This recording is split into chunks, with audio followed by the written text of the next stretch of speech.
এ নিয়ে আলোচনার জন্য এই মুহূর্তে রংপুরের কাচারি বাজার এলাকায় আছেন সহকর্মী নাজমুল ইসলাম নিশাত। তার সঙ্গে যুক্ত হচ্ছেন রংপুর কৃষক সংগ্রাম পরিষদের আহ্বায়ক পলাশ কান্তি নাগ। এছাড়াও ঠাকুরগাঁও থেকে যুক্ত হবেন সহকর্মী জিয়াউর রহমান বকুল। সরাসরি যাচ্ছি নিশাতের কাছে।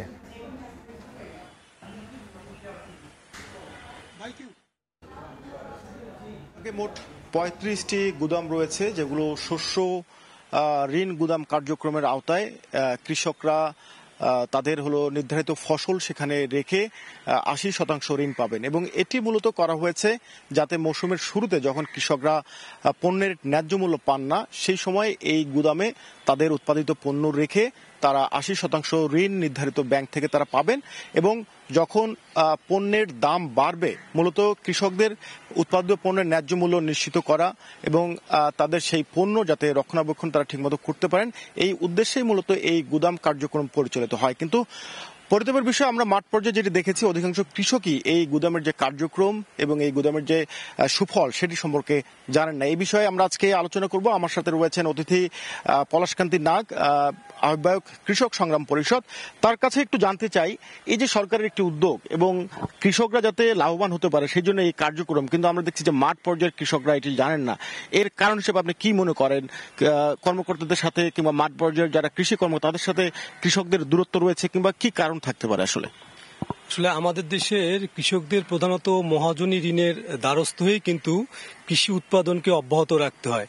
এখন কৃষক উৎপাদনের পরে দেখা যায় যে একদিকে অর্থনৈতিক প্রয়োজন, অন্যদিকে উৎপাদিত ফসল সংরক্ষণের যে অভাব এবং নষ্ট হয়ে যাওয়ার ভয়ে বাজারে দাম না থাকার পরেও কিন্তু পানির দরে এই ফসল বিক্রি করতে বাধ্য হয়। এখন এই যে শস্য গুদাম ঋণ কার্যক্রম, এটা কৃষকদের জন্য কিন্তু একটা অভাবনীয় সুযোগ কৃষকের কৃষি উৎপাদনকে অব্যাহত রাখার জন্য। কিন্তু দেখা যাচ্ছে যে একদম প্রান্তিক পর্যায়ের যে কৃষকরা এই কার্যক্রম সম্পর্কে জানে না বললেই চলে। অথচ এই কার্যক্রমটা কিন্তু শুরু হয়েছিল যে কৃষি ফসলের ন্যায্য মূল্য নিশ্চিত করা এবং গ্রামীণ যে অর্থনীতি, সেই অর্থনীতিকে একটা শক্ত ভিতের উপরে দাঁড় করানো। আজকে আমরা দেখছি যে আসলে এই কৃষক যখন ফসল উৎপাদন করে, একদিকে কৃষককে নানা প্রতিকূলতা মোকাবেলা করে ফসল উৎপাদন করতে হয় এবং বাজারে দাম না থাকার পরও কিন্তু কৃষক ফসল নষ্ট হয়ে যাওয়ার ভয়ে আজকে পানির দরে কৃষক এই ফসল বিক্রি করছে। সেক্ষেত্রে আসলে এখানে যে শস্য সংরক্ষণের যে ব্যবস্থাটা রয়েছে, সেটা যদি আসলে একদম প্রান্তিক পর্যায়ে যদি ব্যাপক প্রচারণা থাকতো, তাহলে কিন্তু সেখানে কৃষকরা এই শস্য সংরক্ষণ করত। আজকে যখন কৃষক ব্যাংক থেকে ঋণ করতে যায়, তখন কিন্তু কৃষককে দেখা যাচ্ছে যে তার সম্পত্তি কিংবা জমির দলিল জামানত হিসেবে দিতে হচ্ছে। কিন্তু এখানে শস্য গুদাম কার্যক্রমে কিন্তু কৃষক গুদামে যে শস্যটি রাখছে সেটি কিন্তু তার সিকিউরিটি হিসেবে কিংবা জামানত হিসেবে কিন্তু আমরা দেখছি।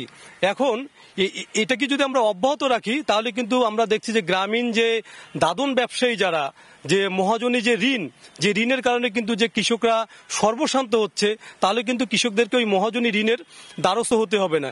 এবং আপনি দেখবেন যে আসলে আমাদের দেশে এবং বিদেশে যে ব্যাংকগুলো রয়েছে, সেই ব্যাংকগুলো অন্যান্য খাতে তারা ঋণ দানের ক্ষেত্রে যতটা আগ্রহী, ঠিক সমপরিমাণ কিন্তু কৃষি ক্ষেত্রে ঋণ দানের ক্ষেত্রে কিন্তু আমরা ততটা আগ্রহ দেখি না। কারণ এই খাতে কিন্তু সুদের হারটা সবচাইতে কম। আপনি দেখবেন যে বাংলাদেশে কিন্তু হাজার হাজার কোটি টাকা শিল্পপতি আমলাদের কাছে খেলাপি ঋণ রয়েছে, কিন্তু আমরা দেখেছি যে আসলে কৃষি খাতে যে কিছু উদ্যোগ নেওয়া জরুরি, সেটি আপনি বলছেন। আমরা আলোচনা করছিলাম গুদাম ঋণ কার্যক্রম নিয়ে। এবার আমরা একটু মাঠ পর্যায়ের চিত্র জানতে চলে যাব ঠাকুরগাঁয়ে। সেখানে রয়েছেন সহকর্মী বকুল, তার কাছে জানবো সেখানকার চিত্র। আমরা কথা বলেছিলাম যে কৃষি বিপণন যে অধিদপ্তর রয়েছে, সেই অধিদপ্তর কর্মকর্তাদের সাথে তারা যে বিষয়টি আমাদেরকে জানিয়েছিলেন যে ঠাকুরগাঁয়ের 2টি উপজেলায় খাদ্যশস্য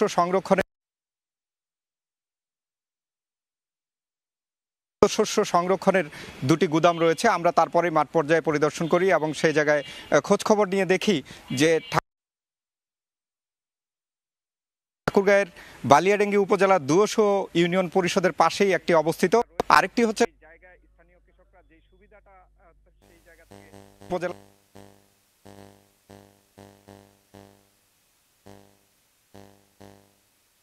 এবং সেই জায়গায় খোঁজ খবর নিয়ে দেখি যে ঠাকুরগাঁয়ের বালিয়াডাঙ্গি উপজেলা দুয়শো